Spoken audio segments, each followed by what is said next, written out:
Hello दोस्तों, अब हम जानेंगे कि एपी के सवालों का जवाब हम कैसे देते हैं। अगर कोई एपी पे आधारित प्रश्न आ जाए तो उस सवाल को हम चुटकियों में कैसे बनाएंगे। तो आप बने रहिए हमारे साथ 5 मिनट। इस सवालों का जवाब हम तुरंत आपको देते हैं और कहीं नहीं मत जाइए। अगर आप चाहते हैं कि हमारा 2 नंबर या 5 नंबर का सवाल एपी का बिहार बोर्ड के एग्जाम में ना छूटे तो कृपया इस वीडियो को स्किप ना करें, अंत तक बने रहें। तो आइए बिना देरी के हुए हम शुरू करते हैं प्रश्न को। क्या दिया हुआ है कि एपी 3, 8, 13, 18 का कौन सा पद 78 है। क्या दिया हुआ, कौन सा पद 78 है।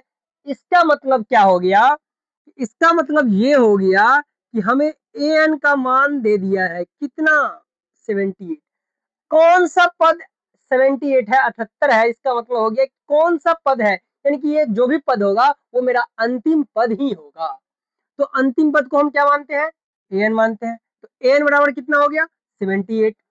अब हम एन का पता है तो हमारा प्रथम पद भी दिया हुआ है, क्या है, 3। प्रथम पद क्या दिया हुआ है, 3। अब हमें क्या चाहिए, अब हमें चाहिए डी।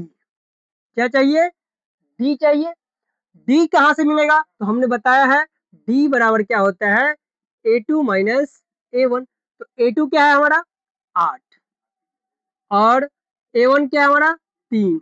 तो डी बराबर क्या हो गया, 8 में से 3 गया 5।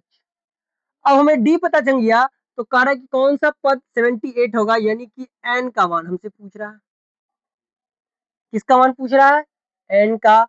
और हम जानते हैं, क्या जानते हैं कि एन बराबर क्या होता है, a plus n minus 1 into d. A n बराबर a plus n minus 1 into d. अब यहाँ पे ए का मान दिया हुआ है कितना, 3।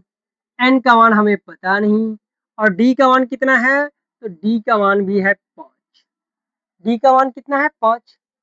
एन का मान दिया हुआ है 78। तो 78 बराबर 3 प्लस 5n माइनस क्या हो जाएगा,